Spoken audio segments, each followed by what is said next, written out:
سورہ حج کی آیت نمبر 88 سے لے کر 91 تک کا ترجمہ تفسیر پڑھنے سننے کی سعادت حاصل کریں گے۔ اعوذ باللہ من الشیطان الرجیم، بسم اللہ الرحمن الرحیم۔ لا تمدن عینیک الی ما متعنا به ازواجا منہم ولا تحزن علیہم واخفض جناحک للمؤمنین۔ ترجمہ کنز العرفان، تم اپنی نگاہ اس مال و اسباب کی طرف نہ اٹھاؤ جس کے ذریعے ہم نے کافروں کی کئی قسموں کو فائدہ اٹھانے دیا، اور ان کا کچھ غم نہ کھاؤ اور مسلمانوں کے لیے اپنے بازو بچھا دو۔ اس آیت کریمہ کا معنی یہ ہے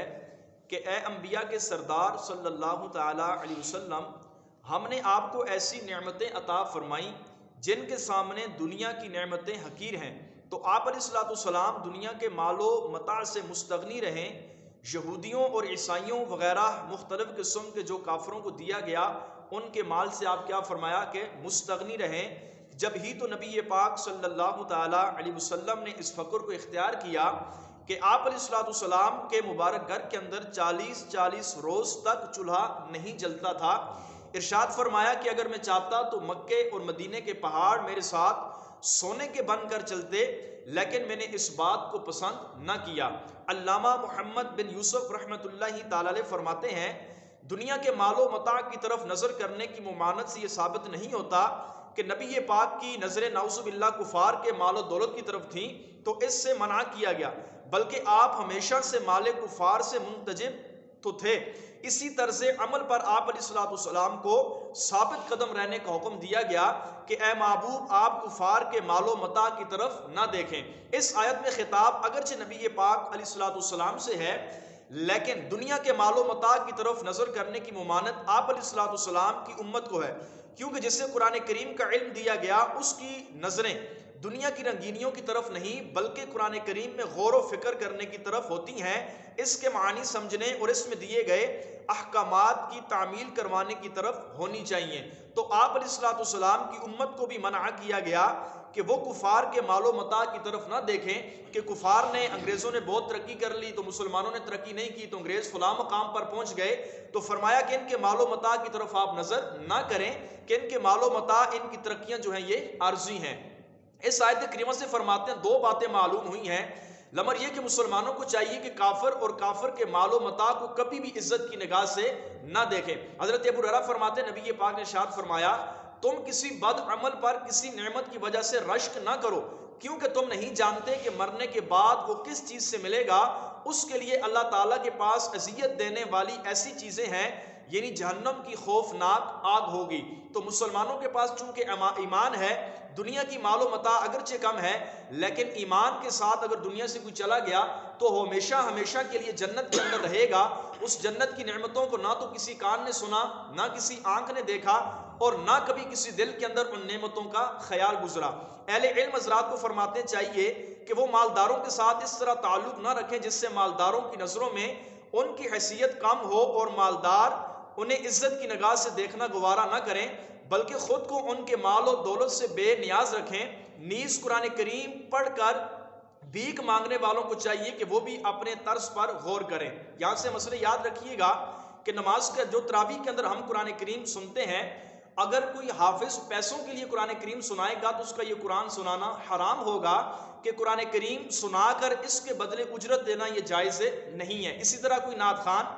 نعت پڑھنے کے لیے اگر پیسے لے گا، پیسے لے کر نعت پڑھے گا تو اس کا یہ پیسے لینا بھی جائز نہیں ہوگا۔ اسی طرح اگر کوئی مدرسے کے بچوں کو اس لیے بھیجتا ہے کہ بچوں کو قرآن پڑھ کے کھانا دیا جائے گا، تو کھانے کی نیت سے بچوں کو بھیجنا یہ بھی حرام ہے کہ قرآن کریم پڑھ کر آپ کسی بھی قسم کا اس سے فائدہ نہیں اٹھا سکتے۔ تو نعت خان کو بھی سے بھی جو ہوتا ہے وہ وقت کا اجارہ کیا جاتا ہے۔ اسی طرح تراویح والے حافظ جو ہوتے ہیں، حفاظ جو ہوتے ہیں، ان سے بھی وقت کا اجارہ کیا جائے، قرآن کریم پڑھنے کا اجارہ نہ کیا جائے کہ یہ جائز نہیں ہے۔ وَلَا تَحْزَنْ عَلَيْهِمْ، اور آپ ان کا کچھ غم نہ کھاؤ، یعنی اے حبیب آپ اس وجہ سے غم زدہ نہ ہو کہ کفار ایمان نہیں لائے اور آپ علیہ السلام کی پیروی کرنے والوں کی صف میں شامل نہیں ہوئے۔ مسلمانوں پر نبی پاک علیہ السلام کی رحمت کیسی، ارشاد فرمایا کہ آپ مسلمانوں کے لیے اپنے بازو بچھا دیں فرماتے ہیں نبی پاک علیہ الصلوۃ والسلام کی مسلمانوں پر شفقت تو ایسی ہے، اس کے بارے میں خود قرآن کریم میں اللہ تبارک و تعالی نے ارشاد فرمایا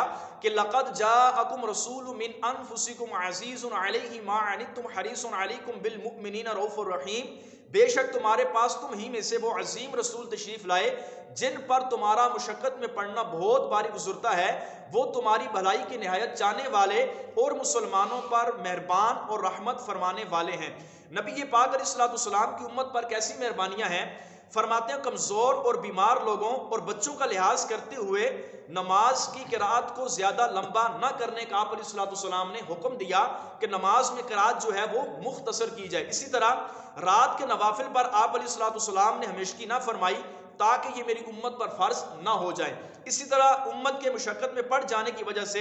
انہیں صوم وصال کے روزے رکھنے سے بھی منع فرما دیا۔ اسی طرح امت کی مشقت کی وجہ سے ہر سال نبی پاک نے حج کو فرض نہ فرمایا، بلکہ فرمایا کہ صاحب استطاعت پر زندگی میں ایک بار حج کرنا فرض ہے۔ مسلمانوں پر شفقت کرتے ہوئے طواف کے 3 چکروں میں رمل کا حکم دیا، تمام چکروں میں نہ دیا۔ اسی طرح مسواک شریف کو پر بھی آپ نے ہمیشگی اختیار نہ فرمائی کہ کہیں یہ میری امت پر جو ہے وہ فرض نہ ہو جائے۔ تو امت پر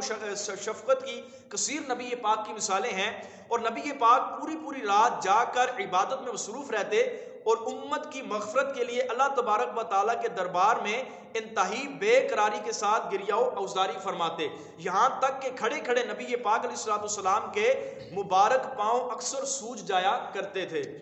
وَقُلْ إِنِّي أَنَا نَذِيرٌ مُّبِينٌ كَمَا أَنزَلْنَا عَلَى الْمُقْتَسِمِينَ الَّذِينَ جَعَلُوا الْقُرْآنَ عِيدِينَ، اور تم فرماؤ میں ہی صاف ڈر سنانے والا ہوں جیسا ہم نے تقسیم کرنے والا پر اتارا، جنہوں نے کلام الہی کے ٹکڑے ٹکڑے کر دیے۔ یعنی اے حبیب علیہ الصلوۃ والسلام آپ مشرکین سے فرما دیں کہ میں ہی عذاب کا صاف ڈر سنانے والا ہوں، کسی سرکشی میں تمہاری زیادتی کی وجہ سے تم پر بھی ویسا ہی عذاب نازل نہ ہو جائے جیسا اللہ تبارک و تعالیٰ نے تقسیم کرنے والوں پر نازل کیا۔ آیت کریمہ میں فرماتے ہیں تقسیم سے مراد یہودی اور عیسائی ہیں، کیونکہ یہودیوں اور عیسائیوں نے قرآن کریم کے 2 حصے کیے ہیں، جہاں پر قرآن ان کی مرضی کے مطابق تھا، ان کی کتابوں کے مطابق تھا، وہاں سے قرآن پاک کی آیتیں لیں، اور جہاں پہ قرآن ان کی اور ان کی آیتوں کی جو ہے مخالفت کر رہا تھا وہاں سے انہوں نے قرآن کریم کو جو ہے چھوڑ دیا۔ جہاں آیتیں ان کو اپنی مرضی کی ملی وہاں سے یہودیوں نے قرآن پاک کی آیتوں کو لے لیا۔ حضرت ابو قتادہ فرماتے ہیں